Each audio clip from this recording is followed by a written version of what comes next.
welcome back to the Howler Podcast. I'm Chelsea. And I'm Mary. Hello, everyone. Welcome to our February episode. Thank you for continuing to listen. We are now, we record these early, so we're still only like in the second or third week of January. So still like getting into the new year, into 2025. How are you feeling about it so far? So far, so good. I'm a big reflection gal, so I'm still reflecting on my 2024. I'm easing into 2025, but I will say this, actually.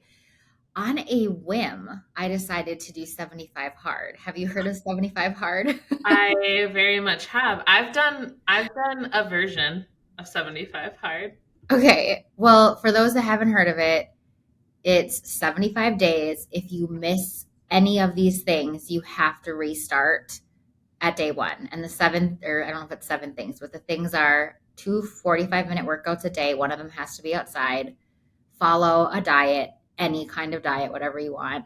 No cheat meals, a gallon of water a day, take a progress pic, and read 10 pages. I was inspired by one of my friends from college who was posting on Instagram like every day on her 45-minute walk. She'd share about how the day was going. And I was like, I could use just a good challenge because it's more so a mindset challenge than it is anything else. And I am doing some modifiers. So instead of 2 45-minute workouts, it's a 45-minute workout. And then the other one is 10,000 steps a day. Okay. Which honestly, I feel like the 45-minute workout may have been a better route because now sometimes I'll get to the end of the day and I have like 5,000 steps left. And I'm like, oh my goodness, let me go bundle up and lap my building many times to meet this.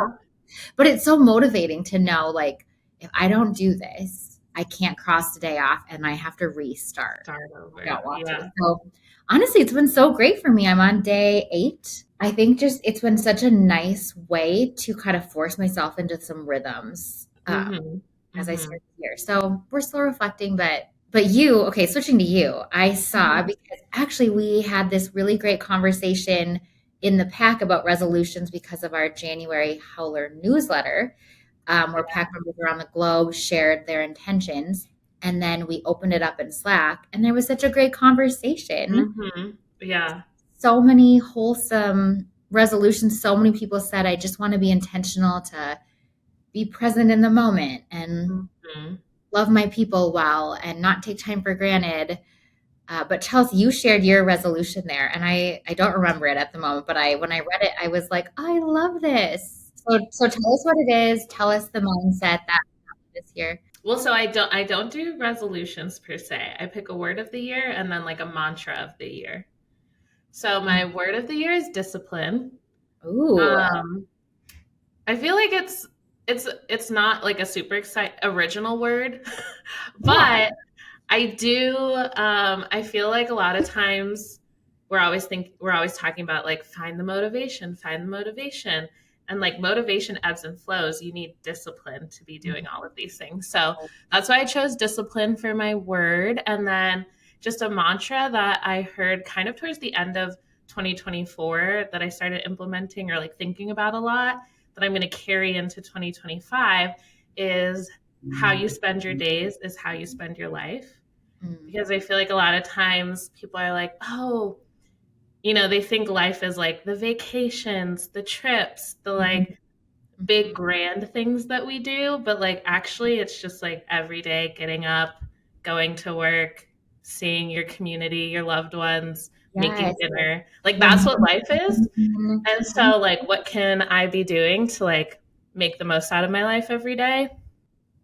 I also have started like new routines and rhythms, which I, again, kind of started at the end of last year, but now I wake up at 6 a.m. and I go to the gym in the morning, which has been nice. And that's really where discipline comes in because there are, especially here in Minnesota, today the high is 2 degrees Fahrenheit, which I don't know the Celsius conversion, but that's very cold. Feels like negative 10 degrees outside.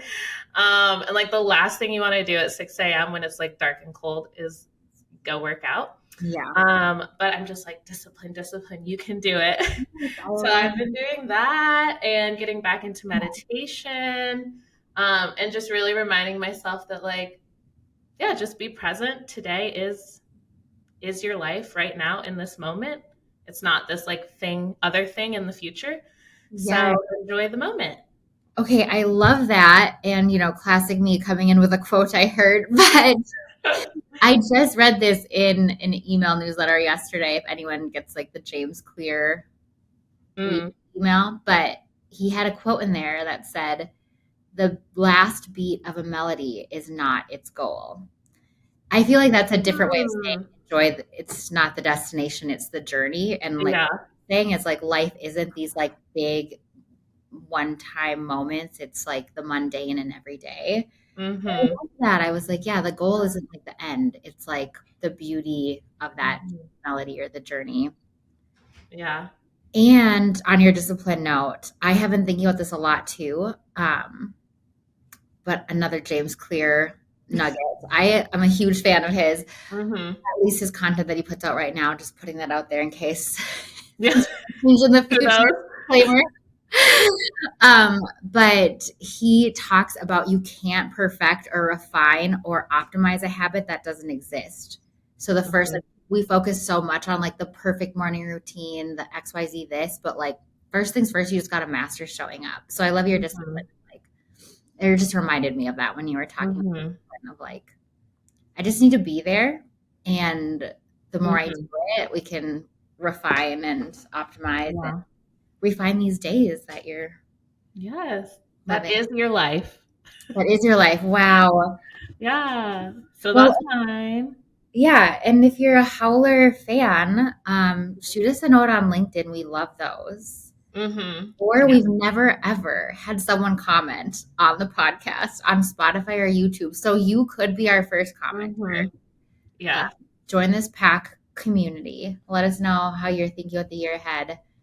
We had a really fun conversation internally, and it Mm-hmm. really probably was like the most wholesome Slack thread Yeah. at Arctic Wolf. So it was fun to see what everyone was focusing on. But anyways, moving into February of 2025, when you all Mm-hmm. are listening to this, Chelsea and I are going to sit down today to talk with JJ Freitag. And we're Yes. both I really can't excited. wait. Yeah, I'm excited too. So why we're excited, JJ currently serves as our Senior Vice President of Corporate Development at Arctic Wolf, and he's responsible for the company's inorganic growth strategy, building our mergers and acquisitions process, and leading the corporate development team. He has led and completed over 50 deals worth billions of dollars and analyzed thousands of deals over his career. Prior to Arctic Wolf, JJ spent the last 10 years at Coupa Software as the SVP of Corporate Development and Managing Director of Coupa Ventures, and has also served as the COO at Slide Rocket and Vice President at Azure Capital Partners. Okay. Welcome to the podcast, JJ. We're so excited you're here. I'm excited to be here. Okay, good. It's my first podcast, by the way. Oh, Really? no way. Well, welcome. That's Yes. right. We Okay, are honored. we were just talking about New Year's resolutions. Do you make them? Kind of. My wife is very good about New Year's resolutions, and she does like resolutions for us as a couple, and She makes them for you guys as a couple. Does she get like she has her own, our and then I'm left to do whatever I want for me. But Okay. for like we're gonna try and have a night a month where we listen to records and drink a glass of wine, or like sort of things that we can bring into our lives that maybe help us stay a little connected. She's really good about that. Oh, I love that. I love that. Yeah, I love that. Do you have any input in your couple resolutions, or she creates them? She does a great job of making me feel like I have lots of input. Okay. That's all the answer we need. Okay, well, Mary and I have been, when we were working on the questions today, we're just so excited to chat with you and ask you all sorts of behind the scenes type questions. But before we get to that, we always start the episode with some sort of like fun trivia or would you rather, some sort of game to like have some fun and get us into it. So we know a little bit more about you, but one thing we know about you is that you live in Nashville, correct? That's right. Okay, so I have some Nashville trivia. Yay! If the answer is not Dolly Parton, I'm going to fail. Okay. When I was working on the trivia, it was kind of challenging because it was either like way too easy, like everyone knows, like I'm not even from Nashville and I know that, or it was so obscure. It was like, there's no way he's going to know this. So I tried to pick some that were interesting that you may know, you may not.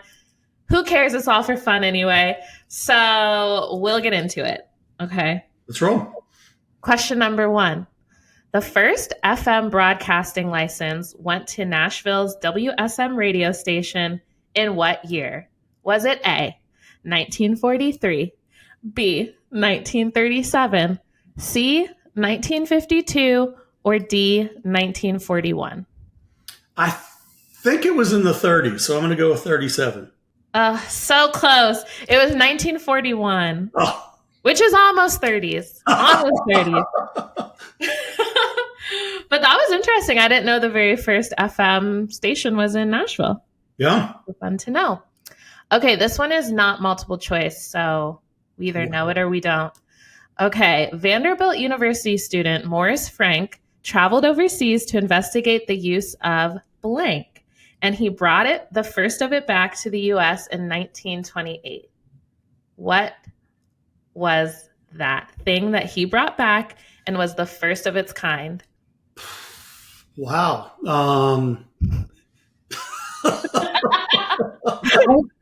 gonna say vinyl. Okay, Mary, do you have a guess? Oh, that was gonna be my guess too, actually. Okay, I love the thought process around like music, but it was a seeing eye dog. Oh gosh. So the very first seeing eye dog was brought to the U.S. to Nashville by a Vanderbilt University student. So fun fact. That's exciting. Okay, just a couple more. Nashville native William Walker became the president of which country in 1856?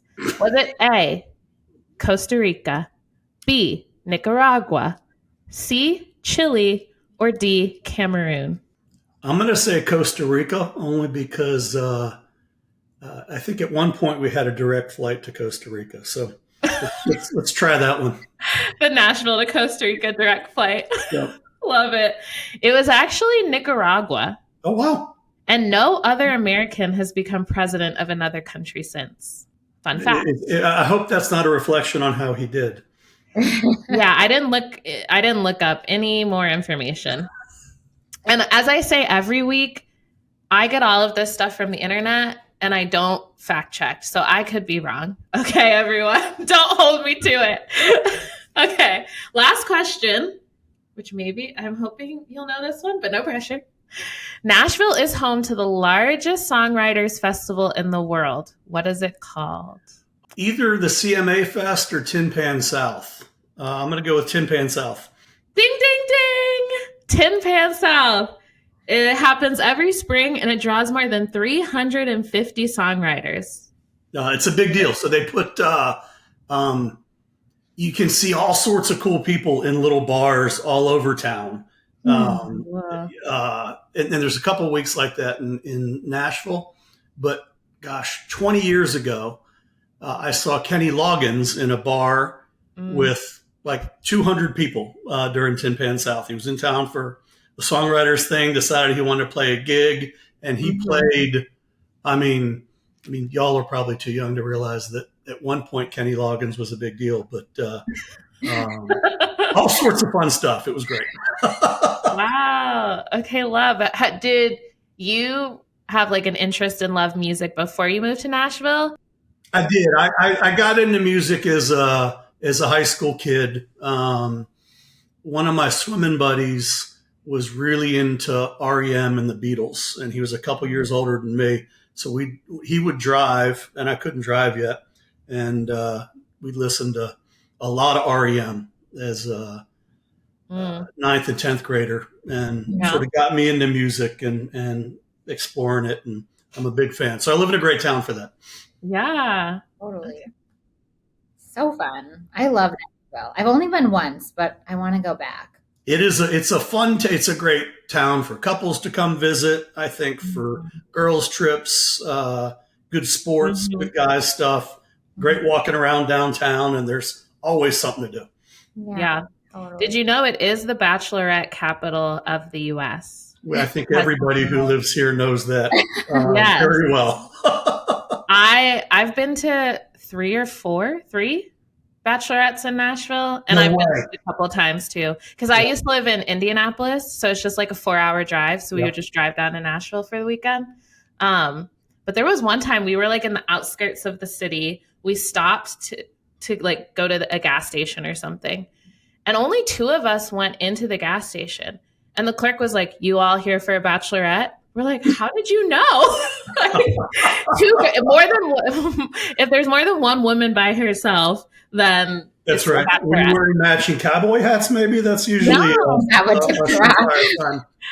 No, we were still in our car sweats, so I don't know, but this was like years ago too. But I think it's still a bachelorette place. Who knows? It is very much a bachelorette place. Yeah.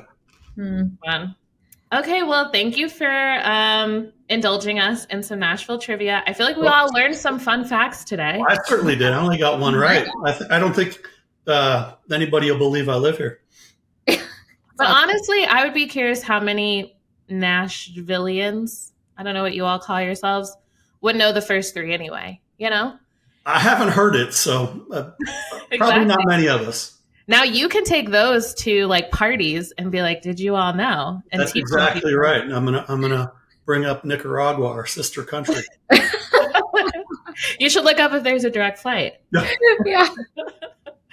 Okay, well, like I said, thanks for playing our game. We'll get into it now with all of our fun questions and get to know you a little bit better. So we always like to start with just tell us a little bit about yourself, your journey to Arctic Wolf. And if you could maybe start with, like, what did JJ want to be when he was a little boy? And how did you end up here? Yeah, I mean, oddly enough, I grew up wanting to do deals and buy companies. Really? Work in finance. No. Wait, from what age? I think probably like most boys, I think I wanted to be, a quarterback for the Washington Redskins, who was my team at the time growing up, or maybe a doctor, like, one of my uncles or something along those lines. But I ended up leaving Virginia to go to school in California and started working in a software company right out of college. So I worked at Oracle in the 90s and sort of, it was a good time to get into the software business. And I was sort of focused on enterprise software pretty much my whole career. So it was right out of college, for the next 30 years, I guess. Wow. What did you study in college? I was a public policy major. Stanford was pretty liberal arts school. So we only had a handful of majors. Didn't have a business degree or accounting or finance type things. So public policy was a close kin in the economics department with some history and poli-sci. Wait, so what was that first job out of college then at Oracle? Well, my first job was actually working for an economist at the Hoover Institute, studying the federal budget. And so I realized after about 9 months that I really enjoyed John Cogan, the professor I was working for, but I did not want to be an econ PhD. And then took a job at Oracle as a compensation analyst, working in the finance department, paying our very large sales team. Interesting. Yeah. Oh, yeah, we need more details. So how did you get from there to... Well, so I was there for maybe 18 months or 2 years. And then this was in the mid 90s at this point, and people were, I had colleagues and friends working at startups that seemed like a fun thing. Through a friend of a friend, ended up taking a job as an associate product manager at a BI company. So focused on reporting and analytics, and spent most of the next 10 years in that space, product management, and then pre-sales and technical sales, and then ended up managing a territory on the sales side. So that was sort of the first phase of my career, the first decade or so, and then ended up going back to business school, got my MBA with an intent to get in on the investing side of software. So took a job with a venture capital firm back out in California. So I bounced around a little bit, went to business school in New York, and then moved back out to the Bay Area and worked for a venture capital firm out there where we were doing really early stage investing. So got a chance to, sort of knock on a lot of doors, talk to a lot of CEOs. We invested in about 13 companies in the fund that I was in. And then I ended up joining one of the companies that I invested in as the head of operations. We sold the company to VMware. And then I moved into sort of my first step into corporate development. Spent some time working for a group that was doing consulting for NetSuite to try and find them some targets to buy. And this was in probably 2012, 2013. So you've lived all over the country. How did you land in Nashville? So I was working for Coupa, which in the corporate development, running the corporate development team. Sort of there, I went there to build an M&A function at Coupa.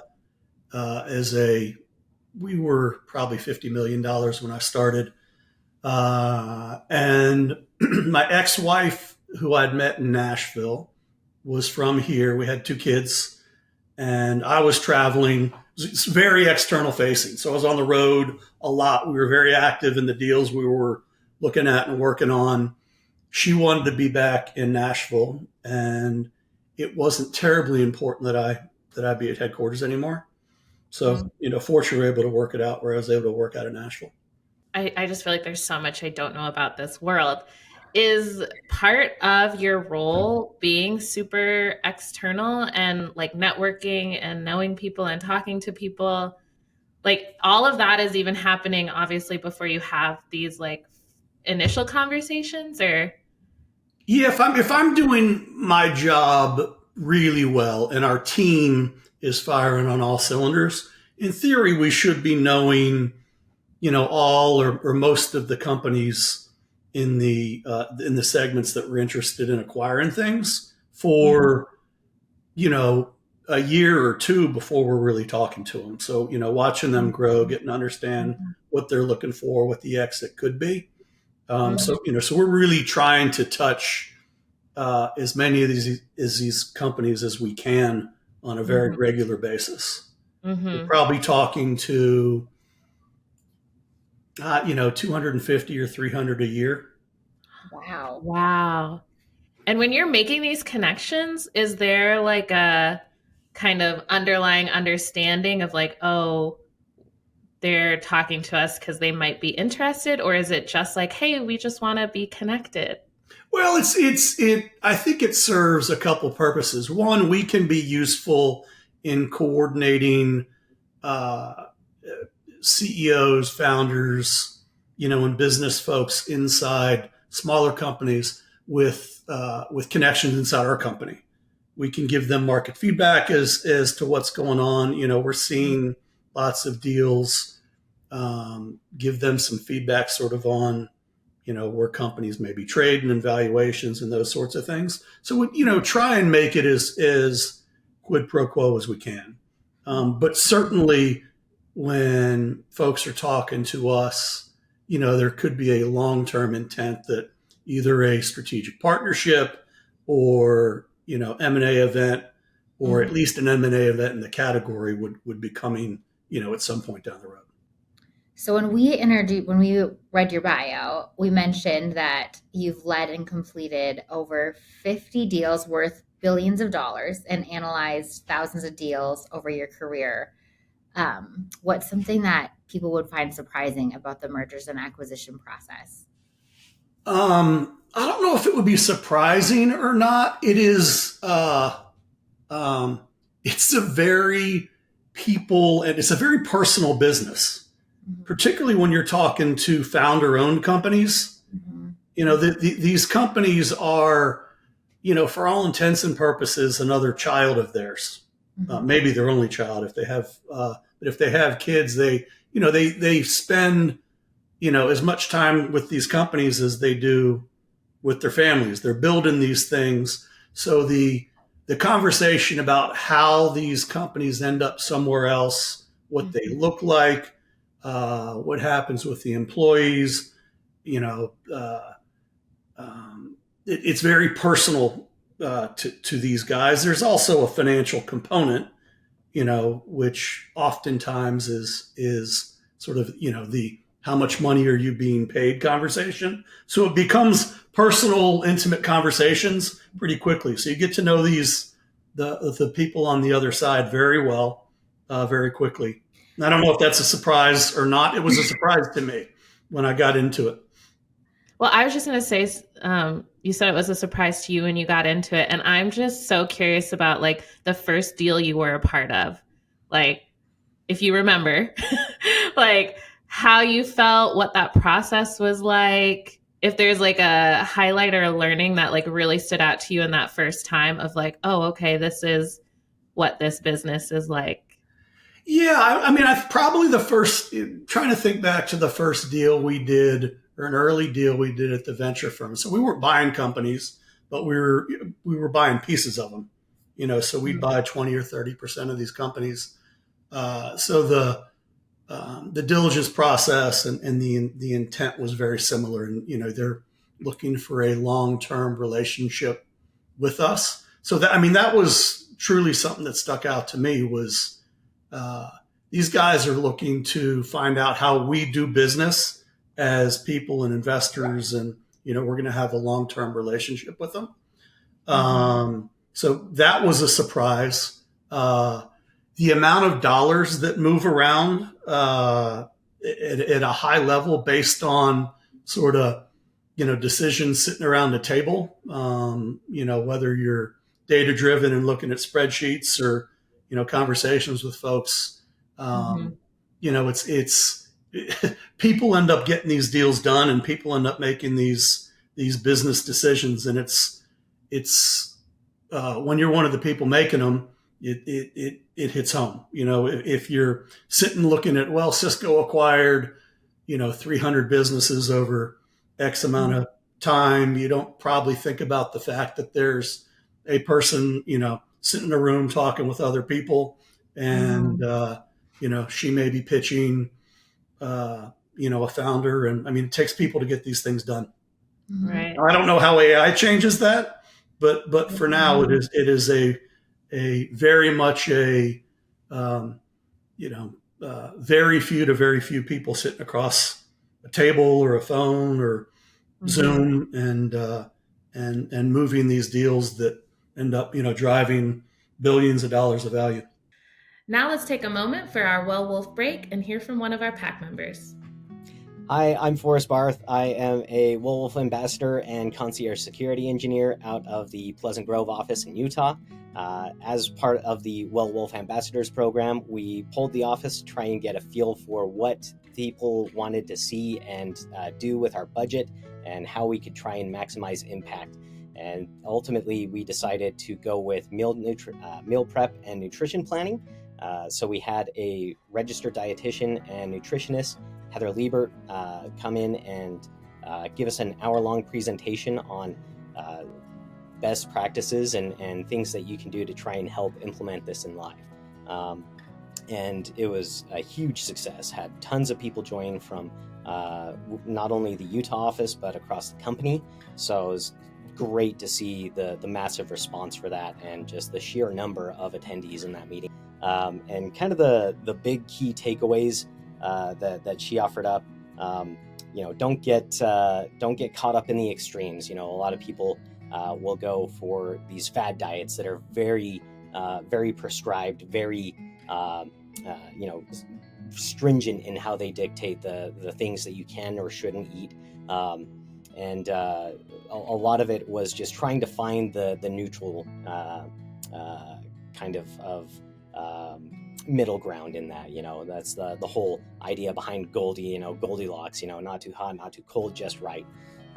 And so avoiding the extremes, but finding the good in each of those different diets and things that you can implement. A few different techniques, so you can do pre-portion planning, where you're just making everything in advance and then just portioning it out and sticking in the freezer or fridge for use throughout the week, or just kind of mise en place, having the various ingredients that you can just kind of pick and pull and throw something together last minute. We've got that recorded, so we can send you the video if you'd like to check that out. We also have the PDF handout that she included.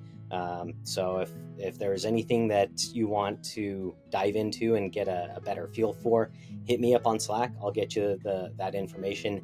And any questions or recommendations for future activities or anything like that, I'm all ears. Looking forward to what we have coming in 2025. Our next planned activity is a do-it-yourself, build a miniature Zen garden. Okay, I have to imagine with your experience, there are some truisms you've learned over the years. What are the truisms you've learned about negotiation and like negotiating with people? Like, are there like some things that are like, oh, you lowball, if you go low there, or like, what are those things you've learned over the years of like managing these huge deals? I mean, I think that everybody sort of finds their own style, and it probably reflects either, I think done well, it reflects the culture of the business you're with also. I think the last two groups that I have been with, Arctic Wolf and the job prior, we were very action oriented, sort of, focused on the outcome, but also very authentic in our approach. So I think generally tried to be honest about what we were, any position we were taking, be transparent about what we wanted to get done, the timing we wanted to get done. I think there's a point of view that investment bankers or guys in M&A are sort of sharks, or, just trying to get to the end best deal possible.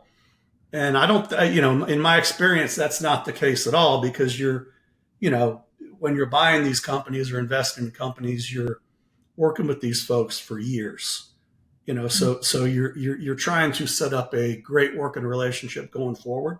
Mm-hmm. So I think being authentic about the deal and the terms and how you want to do it and the timing pays dividends, because, it's never a one and done. It's not like we're going to pay you $50 and, great, wash your hands and you're done. I mean, there's, so many levers to pull and terms to work through and nuances in a deal that being authentic and transparent from the get-go pays dividends, down the line in the deal, and certainly in your reputation going forward. And the other truism, and I would say this is more of a truism, is don't do deals in Florida. Oh, really? Why? It's sort of like the Google man in Florida and your birthday, and what do you come up with? Florida man. Yeah, that's exactly right. It's a different world. Stay away. Interesting. Okay, well, I'm hearing great deals involve really solid relationships, transparency, authenticity, and long-term investment. That's absolutely right. And we're in these things for a long, long time. I mean, it's if you get it wrong, you can't just turn it off and wipe it away. Yeah, it's really interesting that you bring up the person aspect and how it's someone's dream and it's their baby. Like when you think of a business, you don't think about the human or the original people that dreamed it up and poured blood, sweat, and tears. And now they're going to sell it. And that might mean it gets taken apart or something they built. Like, yeah, there's a lot of emotions there. For sure. And it's, you know, some of the early questions about their business. Why'd you start the business? Why'd you decide to, you know, leave a great paying job and go start something on your own that's a risk and costs your own money? Why'd you name it what you named it? There's great stories in the, you know, the creation of any of these companies, big or small. I have to imagine from your seat as you've always been on the side of the company acquiring. I mean, I'm sure you've probably been in both, but like in your job, you're acquiring companies. I got to imagine that you've been on the seat where you know that you would have or could have paid way more, or like the company was prepared to pay more, but they settled much less. And then companies, or is that true? And if so, like, what's kind of the difference between like deals where it's most advantageous for both parties versus when a company's like could have gotten more? I don't know if you can share that. Yeah, it's probably a hard question to answer because there's so much work that goes into the deal, and it's again, it's not. Is this worth $100 or $1,000? There's time, you know. There's deal structure, whether you're buying things with stock or cash. There's, you know, employees that you take on and cash burn. So there's a lot of different pieces that aren't just, you know, am I paying $100 or $1,000 for this? So I don't think there's a simple answer to, well, we could have gotten a lot more. It's, you know, what's the piece that's most important to you and what's the piece that's most important to us? And hopefully we can both get most of the things that are most important to us. Okay, wait, I also have so many questions.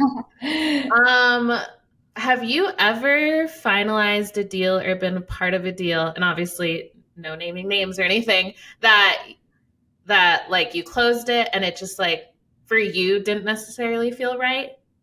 There are certainly deals that I have done that I disagreed on the priority of getting the deal done. But it was important to other folks in the company that we do it. So, you know, Right. There's a lot of people on the executive team and, you know, drivers that have influence in why we would want to do something. And rarely does everybody agree on a single thing. Right. So plenty of deals will go where I would have preferred we do something else, or there was another company that maybe I liked better, but this was a better structure or framework, or we couldn't afford it, or we needed, you know, more revenue or less people or less burn. So that those things happen a lot. Do you, off the top of your head, what's the shortest deal that you've ever closed? And what's a deal that's taken the longest? Probably a very short deal would be probably 45 days start to finish. So Like meeting the company to buying it. Wow.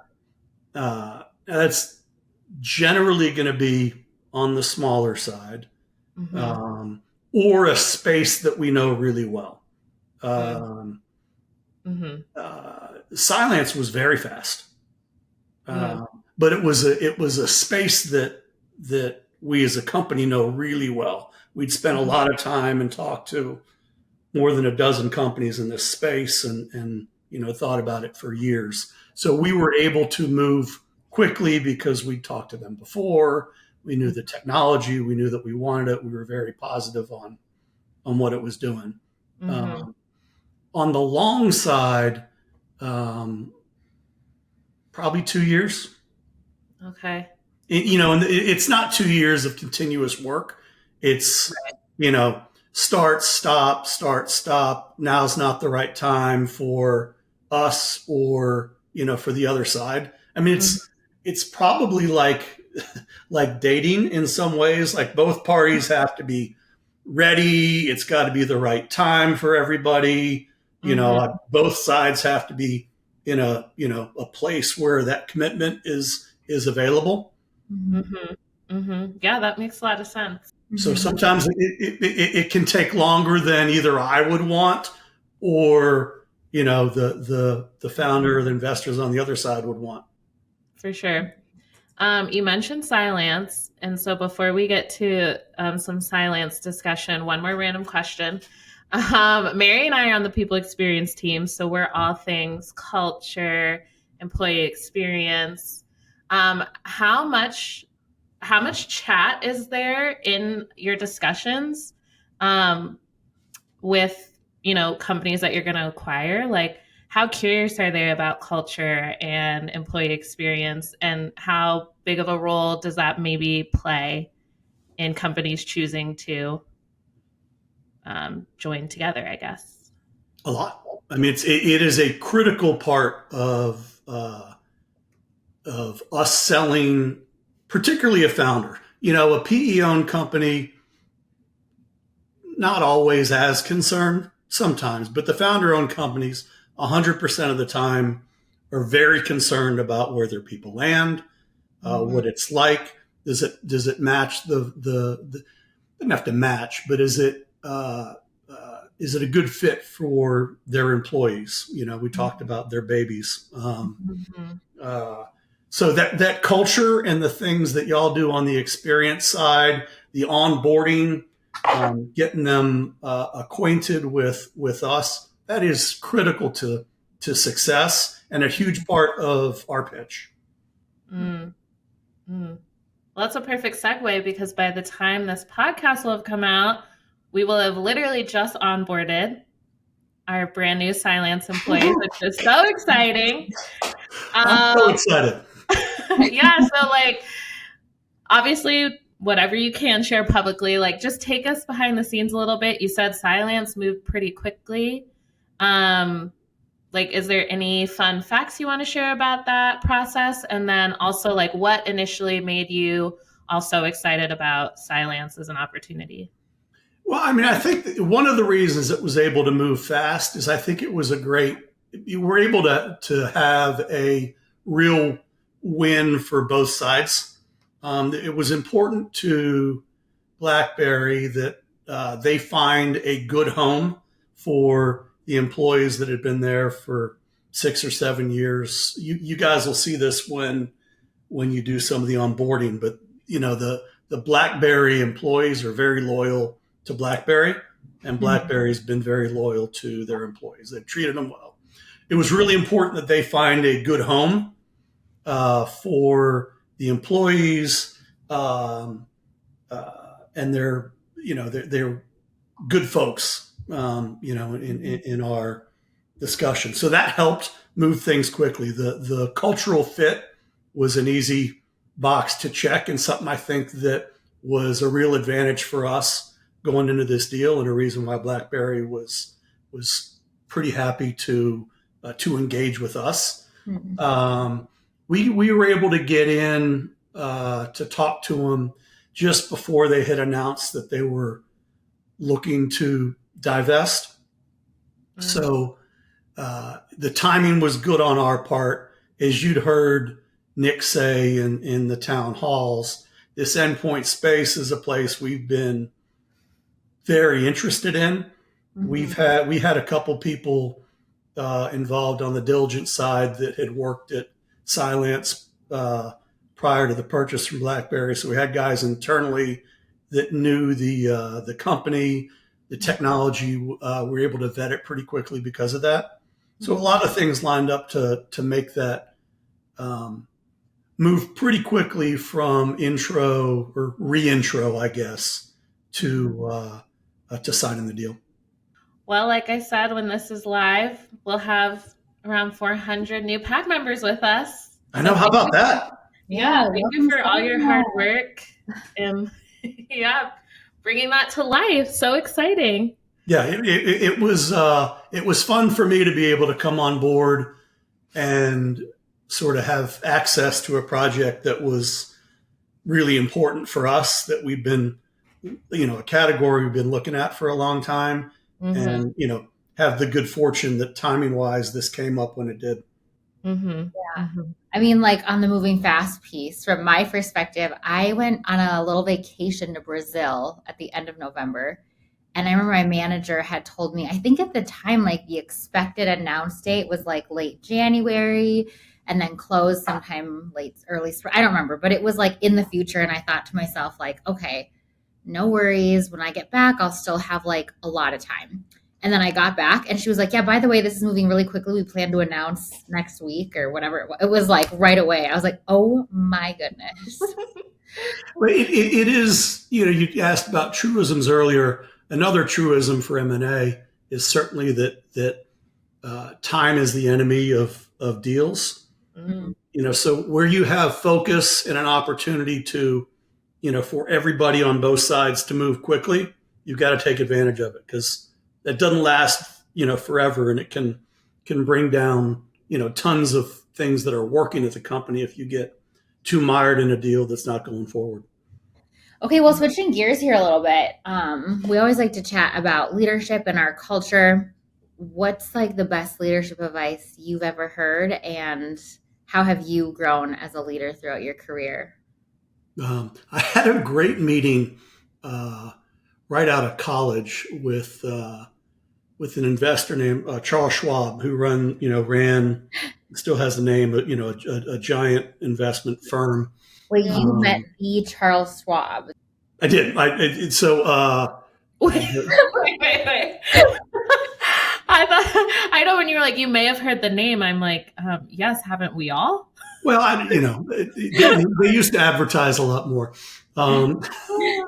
but he was very generous with his time and sat down with me for a couple minutes. But he used to sell insulation, I think, sort of early on, I think between college and business school. Okay. I'm sure I'm getting some of this wrong, but sort of a door-to-door thing. And he told me, he said, I haven't found a business yet where you can be successful without having to manage and understand people. So sort of back to, deals being people related. He impressed upon me early on that whether it was investing or sales or, teaching, that one-to-one communication and group communication is going to be critical to your success. Invest in it, understand it, and it will certainly help you in your career. And he's been very right. Do you have any like books or podcasts or things, leadership resources that you've used throughout your career that you'd recommend? Yeah, I mean, I think some of the standards. I think Good to Great was something that was a fun one for me. There's a podcast called Acquired, where these two sort of self-proclaimed Silicon Valley sort of analytic nerds spend several hours diving into company structure and acquisitions. That's a cool one. It takes a lot of time there's a lot to chew on when you get into it, but that one's really good. And anytime I learn as much from talking to and listening to, founders across the world that I get a chance to meet as from anybody else, because they've all got their own stories and they're fascinating. Oh my gosh. Wait, on that topic of founders and leadership, I'm all about the themes today, but is there like some characteristics that you would say are common in the best founders that you've met over your career? So characteristics that are common in the most successful founders. Yeah, there we go. I have met. Top of the list is optimism and stubbornness. Okay. I don't think anybody in their right mind quits a job and goes to start a business. Yeah. They shouldn't if they were, being very realistic about their chances of success. Yeah. But they do because they're, very reliant on their own ability to get things done. They're stubborn to the point that, they won't take no for an answer ever.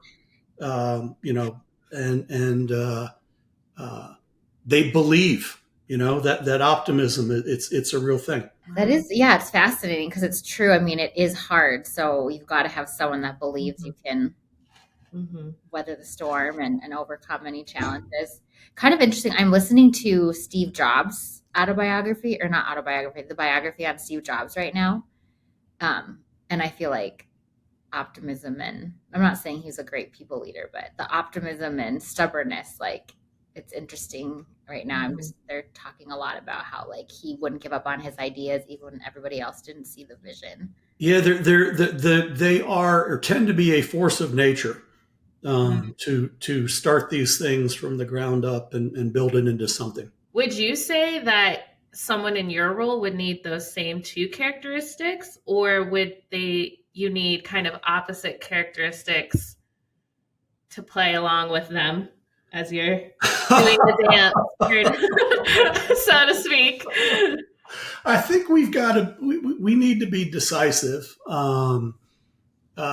We do have to be optimistic, but we have to communicate realism, right? We have to communicate sort of frameworks of deals that in all cases are less than, the other side tells you they want, whether or not that's true. So we do have to sort of be a bit of a mirror. I think it's a good point to highlight that some of that, this is where the market trades. This is what the last 10 deals we've seen have done. Present a realistic point of view is critical. Now, we also were pitching a vision of what the combined groups look like. So there's certainly plenty of optimism and vision that we're trying to pitch there. Okay, and I need to know, have you come across any, like, Elizabeth Holmes? in different forms, yes, for sure. And have you ever kind of been bamboozled where you all are like, this is great, but then as you dig underneath the surface, you're like, wait. Yeah. There's never enough time to get all of the information that you want on everything, so if you don't ever get below the surface, you're for sure going to be misled, maybe bamboozled. Sometimes you close a deal or you get to signing and that you don't know everything you'd like, but you are hopeful or optimistic that you got enough right that the thing's going to work.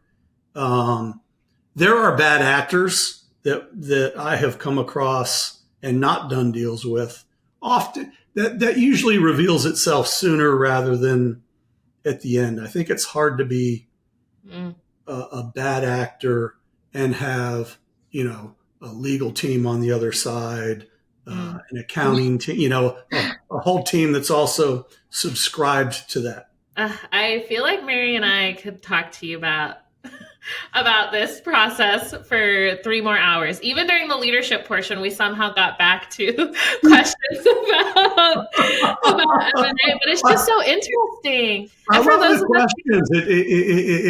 It's nice to think that somebody else is interested in the, sort of the nuances and messiness of what we do over here. Well, and I think there's that aspect of like secretiveness at the beginning. Sure. Like a lot of the confidentiality of what we do is critical, right? Yeah, so it's like, ooh, what's happening these closed door meetings, Before we get to our rapid fire questions at the end, we do always like to touch on wellness and well-being. So we ask all of our guests, what does well-being mean to you? And kind of like, what does well-being look like to you? I mean, sadly, it sort of goes out the window when I get involved in a deal. And, I've been doing this for a long time, and I still have not really wrapped my arms around how to manage my well-being and get a deal closed when I want to get it closed. So not a super strength on an ongoing basis, but I come in and out of it. And when I find it, I know it's good for me. And it's usually the basics for me of balance between, as I get older, sleep, eating decently, and, exercise, spending time with the family. I mean, those are the things that sort of keep me in a good place. And some level of, staying attached to things that are really important to me. Seeing music, I mentioned sort of meals with the family or friends or those sorts of things. And, oftentimes I'll go, 6 or 12 weeks without doing much of that and hopefully find my way back to it. Yeah, we've talked a lot on the podcast with various guests of like part of well-being and finding that balance is just accepting that there are busier times and there are less busy times. And just like doing what you can for yourself in both of those.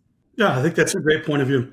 Okay, well, you've made it to the end. Although Mary and I don't want it to be the end, but we do try and keep our podcasts within the hour. So we always end with rapid fire questions. So just first thing that comes to your mind. Okay.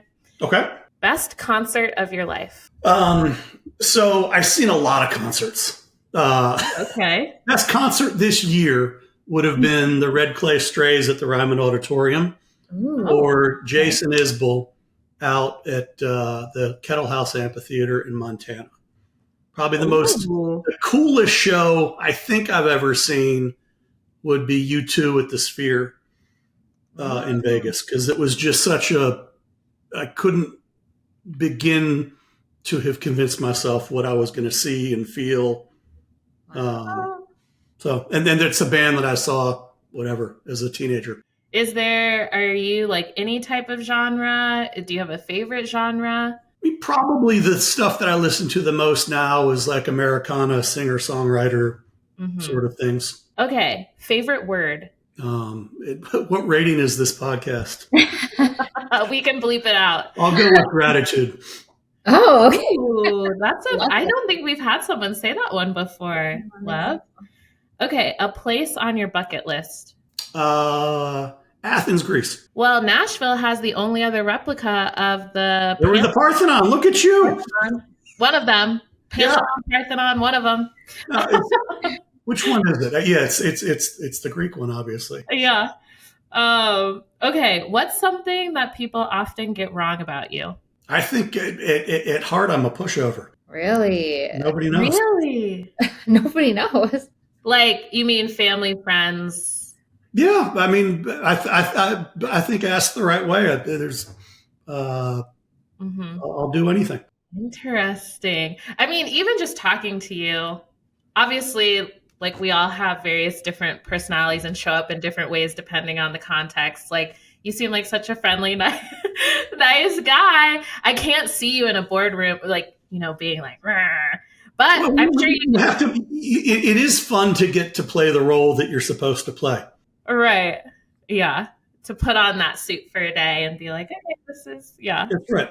I know my job when I have to do it. I was like, I don't know. Do we want that public that you might be a pushover for like future negotiations? I've gotten through enough of these now. I'm probably okay. Okay, good. Okay, final one. Give us a snapshot of an ordinary moment in your life that has brought you joy. Oh gosh, so many. I mean, literally just we try and do on Sundays, my wife and the two boys, play golf and have dinner. Mm-hmm. And, it doesn't happen 50 weeks a year, but we probably get 20 in a year, and they're just delightful. Nice. The whole fam, all four of you play? That's right. Okay, nice. Who's the best? The wife is the best. Oh.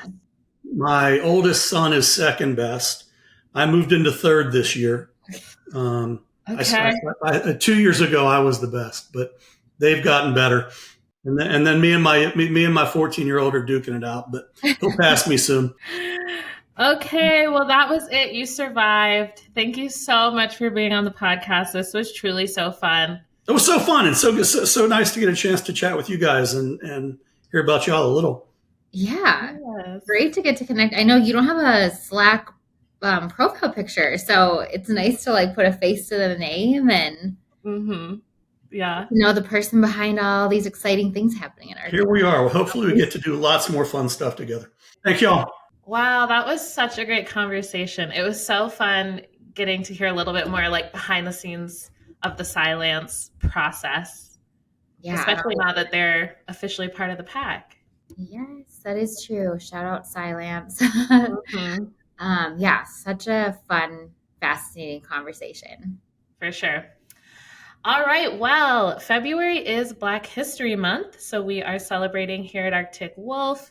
Our theme here at Arctic Wolf for Black History Month is perseverance, which is really exciting. So there'll be a lot of events and activities related to that theme. So if you are a current PAC member, make sure to check out the PAC Unity Slack channel, as well as the Black Employee Alliance Slack channel, where you can see all of the fun that will be happening this month.